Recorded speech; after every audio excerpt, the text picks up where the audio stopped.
Bien, señores, hoy nos complace a nosotros presentarle a un invitado especial, conocedor de la cultura dominicana y así como la cultura latinoamericana y internacionalmente también. Con nosotros, nuestro amigo querido José Alberto Peña. Muy buenos días, José. Muy buenos días, magistrado. Cariñosamente, el Mayimbe. Sí. Pues sí, le damos primeramente los buenos días a los amables televidentes, también a usted como uno de los grandes hombres intelectuales de la República Dominicana. Gracias. Yo le elogio, porque aparte de que tenemos que ver con la letra también, usted es parte de lo que es la cultura dominicana, la letra, la historia. Yo lo felicito también por una invitación que hemos sido informados de que usted va a ser reconocido en Perú por el Colegio de Abogados de Perú como uno de los intelectuales dominicanos, y yo también quiero dar esa felicitación en nombre mío personalmente. Gracias, Mayimbe, de corazón. Sí. Bien, señores, hoy vamos a hablar acerca de un tema que no es tan debatido en los medios de comunicación y que forma parte de lo que es nuestra cultura. Y es precisamente sobre una isla atrapada en dos culturas y el origen del hombre afrocaribeño. Y vamos a preguntarle a nuestro invitado José Alberto Peña, ¿qué significa una isla atrapada en dos culturas y cuál es esa isla? Bueno, magistrado, cuando hablamos de una isla atrapada en el medio de dos culturas, vamos a hacer historia, ¿no verdad? Por ejemplo, usted sabe que la isla de Santo Domingo vino una cultura que fue la cultura taína. Esa cultura taína fue diezmada por otra cultura violentamente, por otra cultura que no era la originaria, sino por la cultura europea, que fue totalmente aniquilada. Pero esa cultura aborigen, que era que teníamos nosotros, usted sabe lo que era una cultura, un lenguaje muy diferente a los europeos. Y eso fue hasta el 1492, cuando intervienen los europeos, específicamente los españoles, quienes imponen un lenguaje, una cultura, a cambio de otra cultura, o sea, en detrimento de una cultura que era la primitiva cultura, que era la cultura aborigen de esa época. Pero aparte de eso, cuando nosotros vimos que está atrapada, en el 1502, al 1503 y el 1504, cuando desembarca aquí el fray Nicolás de Obando, él trae procedente del África varios negros esclavos, con una cultura, pero esa cultura que esos negros que vinieron allá, tenían una cultura pro-española, europea, porque ellos hablaban el español. No vamos a decir tan claro, pero sí lo hablaban. Y ese tipo de culturas que vinieron con una cultura fueron traídos en el 1502 hasta el 1504. Y la presidían, recuerdo que, como dice la historia, los esclavos negros, Lemba, Diego de Ocampo, Diego Guzmán y Sebastián Vasqueró. Esos cuatro hablaban perfectamente el español. Fueron traídos por Obando a la isla de Santo Domingo, pero ya usted sabe que había sido aniquilada otra cultura, que ya la aborigen había sido desaparecida por los españoles. Entonces imponen la cultura española con un lenguaje, con un castellano hablado para ser hablado en nuestro país. Como se conoce en la batalla de la Navidad, que es lo que se llama Cabo Haitiano. Desde Cabo Haitiano hasta la parte norte viene Osorio, con las devastaciones aquellas que se conoce, y después más tarde el famoso pirata inglés, Francis Drake, que viéndolo usted recuerda la pirata, sí, los actos delictivos que ellos cometían en el saqueo de la isla. Ya los españoles instalados en Cabo Haitiano, cuando se conocía la fortaleza de la Navidad, que era el centro de mando, en la isla se impone la cultura española. Se habla el español en toda la isla. Y todo el personal que fue traído a la isla en ese entonces eran negros esclavos, pero a ellos se les llamaban negros ladinos. ¿Por qué se les decía negros ladinos?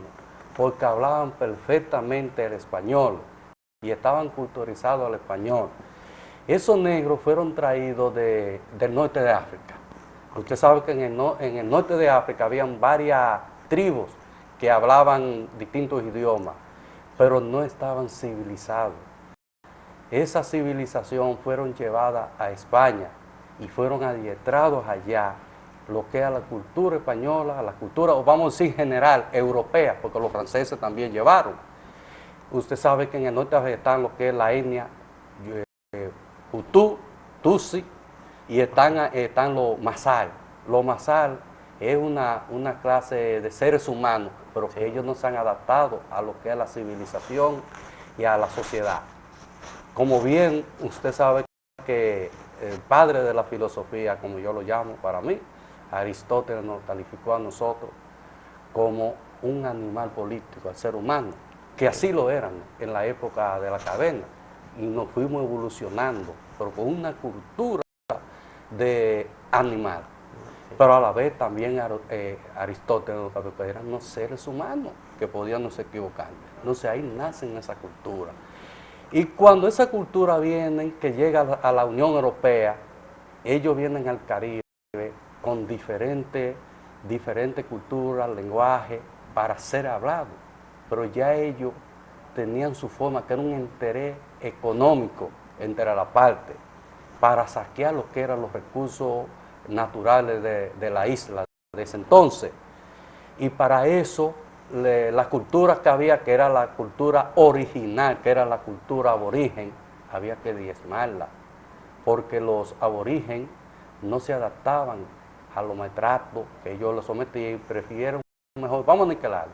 Y ahí fue que ellos decidieron entonces utilizar negros esclavos para ser dedicados a los trabajos del corte de la caña, edificaciones en la isla de Santo Domingo, que ya se ve atrapada, pero más tarde, en el 1650, Napoleón interviene militarmente en la isla de Santo Domingo, y obliga a España que le ceda la parte de la mitad del territorio de la isla de Santo Domingo, la cual le fue cedida la parte oriental, que se conoce Haití, y mediante un tratado internacional que ellos firmaron, que se conoce como el Pacto de Basilea, que fue en el 1783, y en el 1795, según dicen los historiadores, porque hay una contradicción ahí, pero yo me voy más allá, como dicen los historiadores haitianos y los historiadores franceses,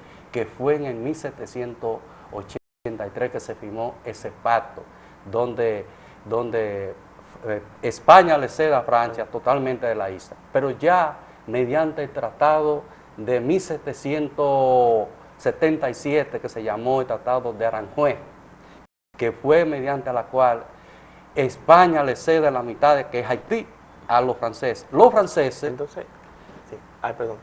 Entonces, ¿con qué finalidad ellos trajeron los negros desde el África?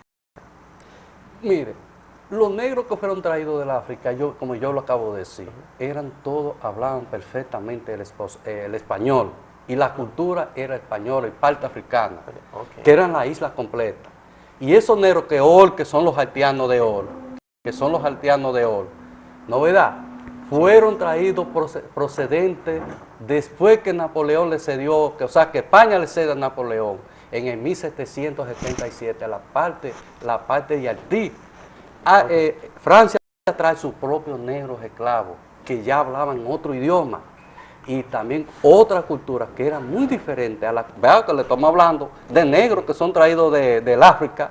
Los negros ladinos, porque la palabra ladino, ¿por qué la palabra ladino? Porque ellos hablaban el castellano, español, y tenían una cultura que era muy diferente a lo que son los haitianos de hoy, que son puramente africanos, que tienen su propia cultura netamente africana, y esta, la de nosotros, que es el lenguaje que usted habla, que hablo yo, es un patuá, lo que es del español, y eso hablaban esos primitivos habitantes, esclavos negros, que eran, usted no ve que se llamaba Diego Guzmán, un apellido español, sí. Diego de Ocampo, es un apellido español, sí. Pero eran africanos, negros esclavos, y ellos hablaban porque porque ellos estaban adaptados a lo que era la cultura en el país.